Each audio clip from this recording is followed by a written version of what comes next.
So I still go back to our leadership, and Yes. I believe it's so messed up. So do we need to work out on our?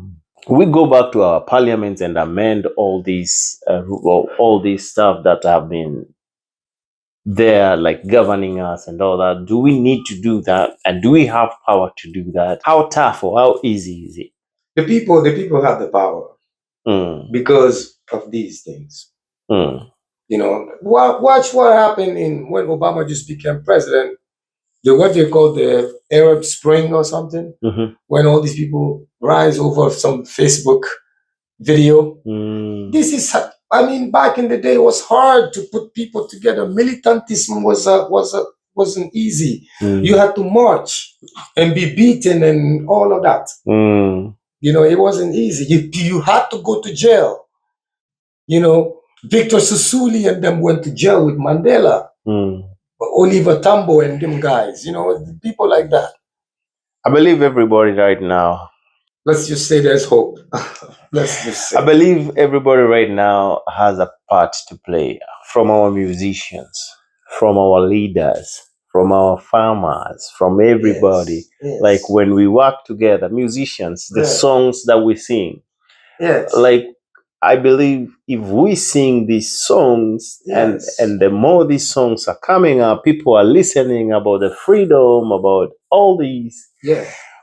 We have everybody has a part to play. Everybody. It's called a collective effort. It's a teamwork.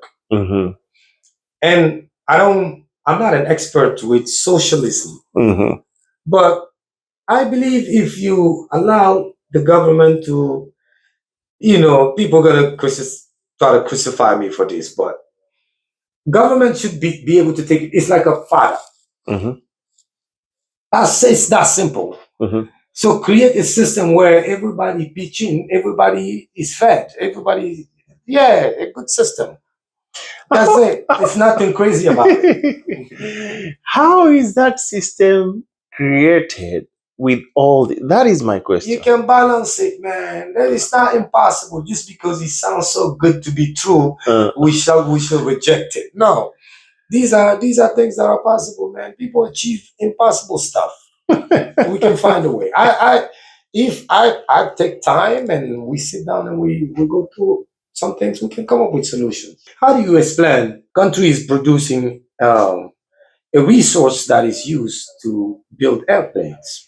It's called bauxite, right? Something like that. Mm, And then you turn it into aluminum and then they build airplanes with it. mm. Out of the 59 countries in Africa, how many airplanes they have? Each of these governments, as we see it here in the US, how many planes do they possess? They have a couple of them. A lot. Not a lot. Okay. Mm. So I know a couple countries. I'm not going to name any countries. People know that some countries don't have probably more than 5 airplanes to their name. But yet, what if the material that people use to build airplane come from them? How do you explain that? So, It's just the same thing I was talking about coffee, about tea, about cocoa. I went to Hashi and just went and took a walk there and see how cocoa is produced and all that. They say it's coming from Ghana and all that and all this stuff. yeah. And I'm like, our farmers back there. In fact, back home, I'll give an example in Kenya. The farmers who produce that milk from that cow, Mhm. that milk is going to go and get processed. You get milk and you get chocolate from it. Right. And you get other stuff from the dairy product. Yeah. But that farmer, he's still poor, and he's the producer of all this milk. The milk is not. They don't buy it in a good price, so that the farmer can sustain himself and make good money from it. Yeah. But when it gets processed, that milk gets processed, it's very expensive. And that is the same thing. So we need to start from home, Yeah. roots. Yes. That the government should provide those farmers and buy those materials and make those industries to produce our own, Right. and don't we export our finished product. Yes, it's a credit system you need to put in place. You can trade your resources instead of buying these big houses for yourself. Mhm. Instead of going to big vacations and driving into these big cars, Mhm. you can buy yourself a little house, Mhm. okay, Mhm. and then use that money into tractors. It's easier said than done. Yes, this is Kenneth Kaunda was a president. After his term, I think he did like 2 terms Uh-huh. as a president. Uh-huh. The man only had like $7,000 in his bank account. Mm. 2 terms as president, leader of the whole country, access to the central bank and all of that. But check these guys. Come on, we all see this stuff. But anyway, back to what I was saying. We can invest that money into getting material, yeah, fixing the road and things like that. And then once you get the material, you can contract now with people who are out in the land, on the field. You come, you get the material, we have a contract, and this is doable. I'm not an expert, but I know it's doable. It is doable, but I'm trying to think like this. Yeah. Our leaders, how they, oh my goodness, how they come to power. Blessing, Rastafari. Most of them buy those seats. When I say buy those seats, they Mhm. spend money, Yeah. they give people money to be elected. Yes. In their mind, they say, once I am elected, I have a job. Yeah. I'll get back my money and make more. Yes. So they take that as a job. Yeah. And they go there to make money. Mhm. So you're telling me like it's not funny. buy a small house. Mhm. Oh, so don't go to those big vacations and all that. Use that money to buy some resource and all that. Yeah. African leaders? Right. Oh my goodness. Right. You see, sometimes we think it's a little bit of an amusement, Mhm. but this thing is important. Yeah. Mhm. Because this is why we're here in America. Mhm. And we have our families over there. Everything we know is back there Mhm. because something wasn't right at some point. Nobody chooses to go live in somebody else's house Yeah. unless you have a psychological issue. Especially nowadays, science is showing a lot of disease. Maybe this thing that we Africans have nowadays, let's go to America, let's go to Europe, I gotta go there. Only if I go to Europe, that's when I will make it in life, is a deception. Mhm. Because there's nothing here, really. As far as like that happiness that you're chasing, and I know that's what it is, you can find that anywhere. That exists everywhere. I used. Let me finish this point lastly, because people are gonna judge me for it. Okay. Not that I care, but let's just say this. All right. What I mean by there's nothing here is you're gonna be isolated. You're gonna lose your identity that you care about so much. That false identity, you're gonna lose that. People will have no respect for you because over here you're the underdog. Over there in Africa or wherever you are, to be able to make it to the US, you might be the elephant in the room there. But once you come to the US, the kind of jobs you're going to be doing, people don't tell you these things. You can see doctors, they come over here, they drive in taxi. People don't speak about this like that. I've seen these in New York City. Yeah. So, this identity thing and the fight is for us to be able to speak to each other with face value truth. Mhm. Hey, here's the problem, and man, let's just change this. These people are stealing from us. Mhm. How do you explain in America? There's corruption everywhere. Don't get me wrong, Mhm. especially in big countries like I'm not gonna name anybody, Mhm. but in places in politics they call it lobbying. They get money from the business, big corporations, politicians get that money so they can do advertising, so they can do publicity and all that stuff to get more people to vote for them. And therefore, since they use the money from the corporation, now they have to do what the corporation say. Is cut taxes and enforce some things that work in the benefit of the corporation that invested that money in the politician in question. You see? So it's the same system. But in Africa, what happened is it's abused. They don't just take a little bit. No, Africa is like a fat kid in the candy store. You see, I used to tell my friends like that, or people used to ask me, hey, how can I come there? What can I do to come there? I'm like, yo, bro, if you can just stay home. They like to say Yeah. But now when you tell them that, they're like, why are you there yourself and you don't want other people to come? This is a lonely place. Very lonely. It is. Isolation and yes. loss of identity and respect. One time I sat down like this and I figured out when I was at home, I want to call my homies to go have a drink or do what. It's very easy. People don't have the money to buy that drink. You see? Yeah. But the social life, people are there. So you have so many friends. If you want to go and get that bottle of liquor, you might not have that money back home. You have to find your friends and then you contribute to buy that bottle of liquor. Yeah. You see? You put it together. You buy a bottle of liquor. And when you sit down, when you 5 guys afford that bottle of liquor, you just share a little bit with so much joy. But the money is not there. Here, the money is there to buy as much liquor as you want. The joy is not there. But there's no that joy. There's no that social life. You can have that liquor, but you don't have anybody to drink with. You can have that meat, a whole goat. You can afford a whole goat, but you don't have people to share that goat with. Yeah, let me say this, right? Yeah. You be mad if you want.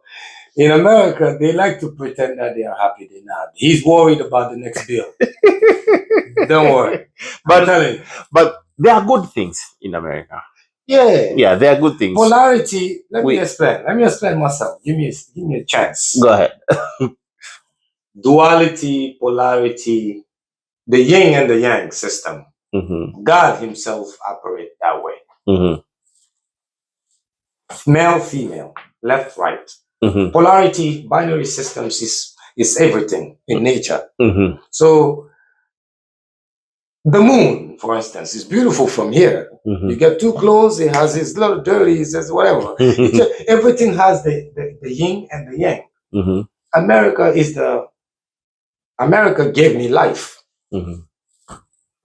That's why I'm still mad today. A lot of our leaders, because kids like us should have stayed in school and become big people. Enough. All of these things that we talk about today, all this knowledge and consciousness and everything, I self-taught all of this stuff. I was never given a chance. I had to read myself to libraries and books, and the internet now made it even a lot more easier. But while we're here, we have so much capacity, but we're in exile because of the greed of these people. Otherwise, there's no point. There's no point. So you see, if the doctor, you see, what I like from, let's not just speak about the negative and all those, but there's some positive stuff. Yes. But what I say is this: if the doctors back at home can get paid the same way they get paid here, they will not look for jobs here. Right. If I can go to school, make sure I go to school. I know I'm not dumb, I'm smart. I go to school and I make sure when I go to school, jobs are available. There is no need of me coming here. But those opportunities are not there back at home. Those are the good opportunities that are here. Good education. I will say that. I don't know about that. I want to help you with this. So when you growing up in a community, there's no gate, just housing. Uh-huh. It's like a village or whatever. Yeah. Um, Sometimes we have these families where the mother will say, "Oh, don't eat at other people's house." Yeah. Yeah. They will say that. Yeah. But how can you say that to your child if you don't provide no food in the house? See, we cannot blame the child for leaving. So people who are exiled to this day, still trying to leave to go, they, I mean, I don't know. Everybody got their destiny, but I believe that they should check a lot because it's not all that you think it is. Yeah, there are some things that you are not told before you come here. Right. And I wish I knew before. I want to be the first one to tell them that you're going to be very isolated. Yeah.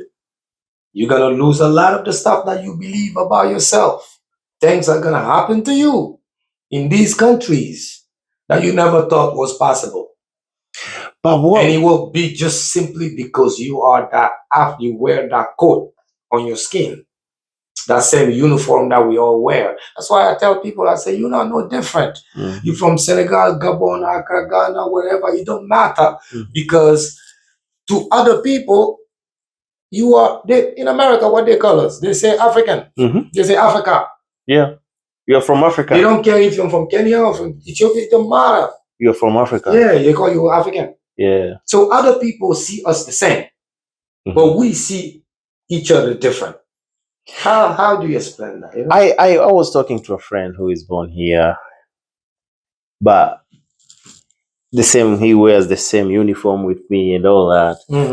But his problem, I call it a uniform. Yeah, the black one. Yeah, the problem with this guy is that he was born here, his parents are from here, but he doesn't have identity. Yeah, and he's trying to look for his identity. Yeah, like now he knows like he was a slave, or all those. Yeah. The grandparents were slaves and all that, but he doesn't have the identity, the origin place of where he came from. That's sad. And that is one thing I would not want to lose, or even my kids, or even a generation. Yeah. We are lucky we have a place we call home. Yes. We have identity. Yes. Where we come from. And you carry it everywhere you go. Carry it everywhere. Yeah. And I wish important. that it's is everything. Yeah, that is everything. Right. And that is something that. Except that I want to help you a little bit too. Yeah. So you see, if you protecting the identity of, let's say, of a community, you're fighting a good fight. But when you identify with your ego alone by itself, you're still a good fighter, but you're fighting the wrong fight. Because your efforts could have been used to build something better. You got a lot of intelligent people that get sent to prison. People are so sad. It's because they have so much potential. But this idiot, he don't go and do something so crazy that you have no choice but to put his ass in jail. You know? Yeah. So but when for you to go to jail, you are a criminal. Yeah. But what I'm saying is, a lot of good people have potential, but they just fall off. Why? Sadly. Why? It goes back to leadership. You just mentioned the doctors, right? Yeah. You say if they was paid the same way, they won't come. Yeah. Right. The scenario I told you about the mother saying, don't go eat. Yeah. If you provide. So, but with us, there's no more shame. Leaders are okay, do you really need this many military people to follow you wherever you go? No. Because you're guilty of something. Nature shows us everything. If you're guilty, it will show. If you're not guilty of anything, you don't need that many people. So who is that guilty? The people we're having the security following the, and Everybody is guilty because he is also going from a perspective of protection. Because you also have the other side that think this side is the enemy. They all fighting the wrong fight. That's all I'm saying. What is the good fight? What is the right fight? The good fight is to get together and become number one at every level, because we was that before. Everything was do the research. A lot of the inventions, things in this country, in the US, there's black people behind it. Most of it. Except for the new technology, Silicon Valley stuff, like high-tech stuff, the new stuff, Facebook, Google, Microsoft, those are new. I'm talking the old school things. All of this was made with the hand of our people. We built the pyramids. Somebody please help me. Come on now. So you're gonna tell me we did all that, we invented writing and numbers, and we emancipated human civilization to the point where the Greeks and the Romans and all of these people had to come and learn from us, that we cannot do that again? I'm not saying it's easy, but it's possible. It is very possible. So if we all walk around with the consciousness of being obligated to you, if I start to see you as part of my team, I'm not going to hurt you. Yes. I'm actually going to protect your interests. That's true. But I'm not going to take $30 million and put it in my pocket and watch your daughter die in the hospital, and I don't care. Yeah, that's sad. Because I want to save that money to send my son to Las Vegas next year. How do you explain that, people? This is what these guys are doing in front of all of us. And they built the house right before the people. So sometimes it's us too, but when you talk like that, they say you're inciting, so we keep it low key. We'll take a break, and then when we come back, we're going to continue with this conversation. Sip your coffee. I'll give you some time to sip your coffee, and then we'll come back. But before we go, revolution continues. Before we go, you have a word of a parting shot before we leave. Oh, yeah. Maybe the last thing will be, as we take a break, and then we'll come back later. Yeah. Let's do this, guys. We have the technology now, people. Young people mostly. You guys have a powerful thing up here in your head and a tool to use it. Them two together, that internet, that cell phone that you have in your hand, combined with your mental capacity, the sky is the limit, man. I tell you. We'll be right back after the break.